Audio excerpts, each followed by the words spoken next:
Hello everybody, this is Steve with Valley Office Equipment. I have another video for you. Hopefully this will help some folks with scanning the email. I've got a Ricoh MPC 2551 copier here in my shop, and this is the test machine we'll be using. So I want to set up scan to email. I want to be able to scan my documents to my email. So how do I do it? Well, I'm going to give you some basics that hopefully will help you set it up. First thing we're going to do is we're going to go up to the printer, and we're going to select User Tools, and then we're going to select System Settings, and then I'm going to highlight Interface Settings. And we need to find out the IP address, and that's what we're doing now. Right now I'm going to go to the machine IPv4 address, and there it is. My IPv4 address is 192.168.1.25. So that's the first thing we need to do.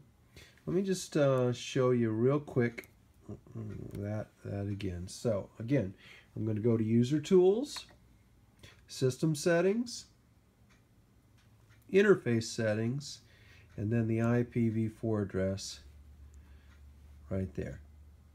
Okay, that's how we get our IP address. So now we're going to exit out of everything again.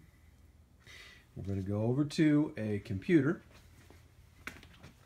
and we're going to type that IP address into a browser. Now, in my case, I'm going to use Firefox. However, you could use Chrome, or you could use Internet Explorer. It seems like Firefox has the least amount of trouble. I use Chrome for pretty much everything else, but in this case, I think it might be best to use Firefox. So what I'm going to do now is I'm going to enter the IP address of the printer up in the address bar. So 192.168. Well, I guess I better get up there first, huh? Okay, here we go. 192.168.1.25.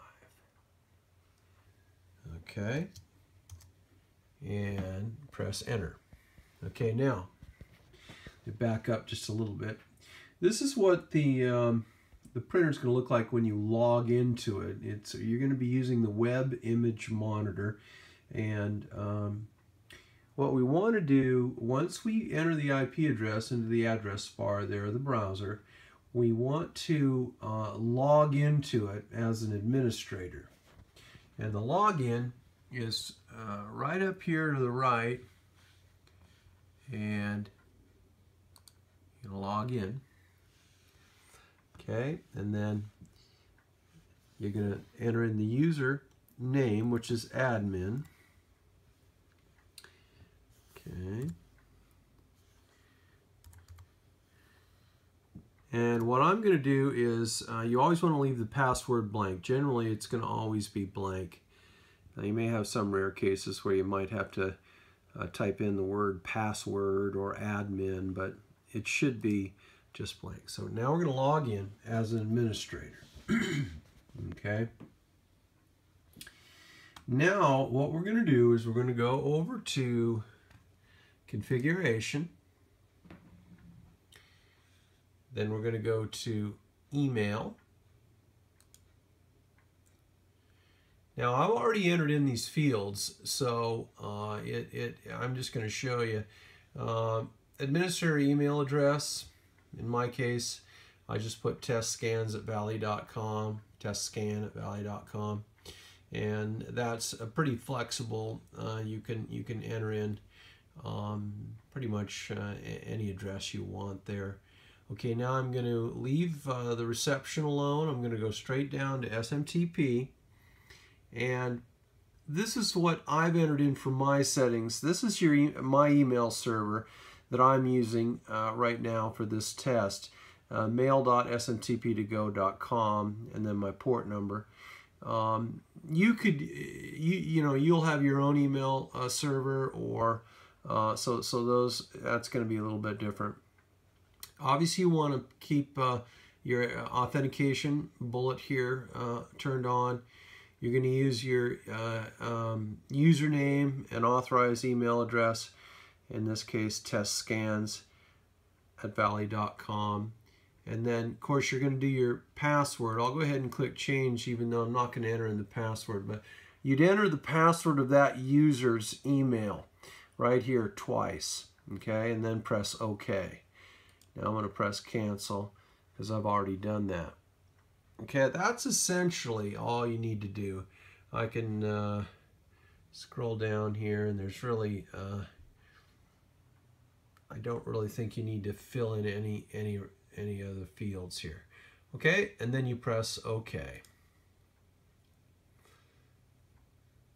All right, so now what we're going to do is we're going to go over to address book. Now, I've already registered a user in here, as you can see, but if you don't have a user, you would simply click Add User. In my case, I already put it in there, so I'm going to go ahead and highlight that and just click Change just to show you the next page, just to give you an idea what you need to fill in. Okay, the name and then the display name, in my case, and it gave the registered number here, but I just use the same names here. Scans is what it says on the printer or the copier. I'm not going to worry about authentication information because we did that already, in the configuration portion of it. So I'm going to, in this case, this user is just scanning the email. So I'm going to scroll all the way down here to the email address, and I'm going to put in the email address that I want my scans to go to. Okay? In this case, steve@valleyoffice.biz. All right? So then once that's all done, I'm going to press OK. And now I'm going to go ahead and log out. And then I'll go ahead and do a test scan while you're on here. So let's go ahead and minimize this. I'll open up my email. We'll go back and we'll do a test scan here. I'm going to do face up. Then we're going to press scanner. Okay, now you can see I've got my scans folder in there. That's the name that I entered in. Now before we scan though, in my case I have this defaulted to full color, and a lot of times it'll just be in black and white. And if you wanted to change that so you scan in full color, which I suggest, is select that, and then if it's on black and white, change it to full color, and then press OK. Okay, now if you want it to stay in full color as the default, what you can do is you can go over here and press Program. You can press Program as Defaults, and then you can press Program, and it'll say, are you sure you want to program this current screen? And I'm going to say yes. And there you have it. That's programmed. Now it's programmed to scan full color. Okay, so I got my document in there. Okay, I'm back here. Sorry about that. Something happened to the video, but I was going to show you a test run on here on how to scan the email. And what we do basically is just highlight the folder. We've got the original face up. Press start, and it scans it through the document feeder. You can see the data light come on and then go off, which is a good sign. It indicates that it did scan properly. So now let's just go back over to the my email, which I have open, and there you have it. we've got our test scans. And here's our test page in color. So hopefully that was helpful. Thanks very much. Bye-bye.